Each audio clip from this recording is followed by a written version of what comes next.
separamos um caso bem parecido, só que a pegada dele que é diferente. Aqui, ao invés de a gente usar um filme sólido, foi usada uma camada de acetona, uma película, uma gota. Jogou uma gota ali, ela espalhou sobre uma placa de vidro. E aí essa película de acetona é capaz de produzir dispersão, inclusive. Aí ele diz aqui, nesse caso ele foi um pouco mais específico. Ele diz que é um feixe de luz branca que incide sobre o filme. E aí ele percebe o seguinte, medindo naturalmente, ou visualizando pela placa, que temos interface destrutiva para o comprimento de onda de 600 nanômetros, porém ela é construtiva para os 600. Reparem, inclusive, algo que eu não comentei lá na explanação, que eu posso ter para o mesmo conjunto de película, interferência que leve a transmissão de alguns lambda em detrimento de outros, ou seja, nesse caso aqui, 600 está sendo transmitido, 700 não está sendo transmitido, está sendo refletido. Entende a ideia? Ao mesmo tempo, né? Você nunca...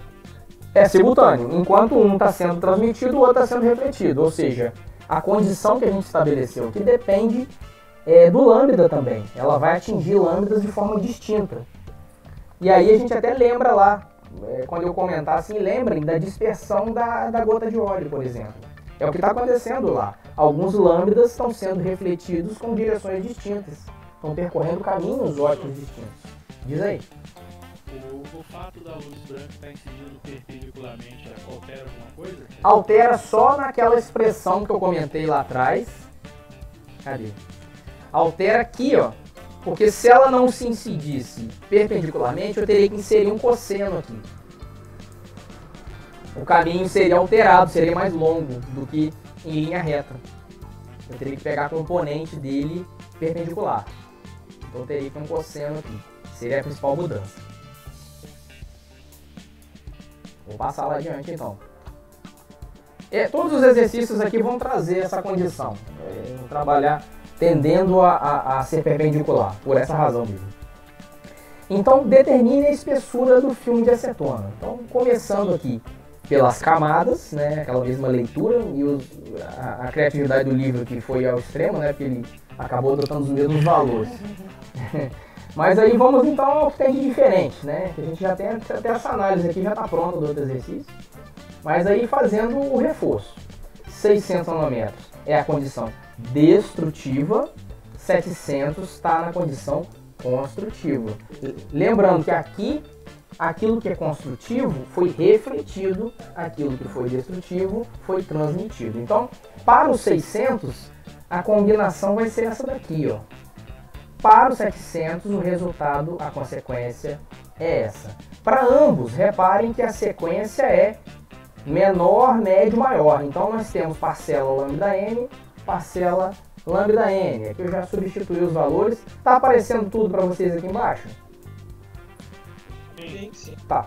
Para mim aqui tem uma faixa na reta. Tem um negócio na frente, tá escrito essa faixa aí. Tá. Só para saber. Ó, deixa eu ver se dá para ocultar. Agora melhorou. Tá papando mosca. Então, substituindo os valores nas duas expressões, lembrando, 600 é destrutivo, 700 construtivo. Então, substituir 600, onde tem lambda, onde tem n, 1.25, vale para os dois. E aqui o resultado com cada condição. Reparem que temos duas equações, aquela história, né? Com duas incógnitas, incógnita n, incógnita l. Nosso objetivo é determinar L. Mas antes de determinar L, o que a gente vai fazer? A gente vai encontrar então qual é o modo, qual a ordem da interferência que gerou esse efeito, ou seja, qual o valor de N. Porque naturalmente, o que a gente vai pensar? Que para cada N, nesse sistema aqui, que é diferente do anterior, cada N vai significar a reflexão ou não de um lambda diferente. Então se eu andar com os N's aqui, eu vou pegando lambdas diferentes. Cada módulo representa um lambda diferente. Então passando adiante, eu vou fazer as continhas, né? Já fiz aqui as somas das parcelas e já joguei para o outro lado, já resumi. Então chegamos à expressão 2L n menos 1,5, 600 sobre 1,25, mesmo para o 700, ficando aqui uma diferença só no valor, né? Fiz apenas as operações lá dos valores. fazendo essa igualdade, né, já que tudo isso é igual a 2L, tudo isso é igual a 2L, então eu posso fazer a igualdade das duas situações, vou proceder adiante as contas e vou só reagrupar, né, quem tem M para um lado, quem não tem para o outro. Fiz ali as divisões, passando adiante então, vou trazer esse 480 para o lado de cá e esse 600 passa para cá, ambos invertendo o sinal. Então, seguindo adiante, quem tem M, quem não tem M, aqui nós vamos ter 80, né? 80M, essa diferença. E aqui nós vamos ter 560 de menos 240, vai dar 320. Então a gente vai chegar à conclusão que o M que proporcionou esse tipo de interferência é a quarta ordem do efeito. Isso significa que nós temos a ordem 3, a ordem 2 e a ordem 1. E para cada índice desses, a interferência será construtiva, por exemplo, para um lambda diferente. A gente inclusive pode, o exercício não pede, mas poderia adicionalmente determinar que lambdas são esses. E a gente vai perceber que alguns desses lambdas possivelmente não estão no visível, isso às vezes acontece. Seguindo adiante, que é a proposta do exercício. Então, para os 600 e para os 700 nas condições informadas, ou seja, destrutivo e construtivo, eles têm o índice 4. Então, aplicando o índice 4 a uma das duas equações que a gente chegou, pode ser qualquer uma das duas.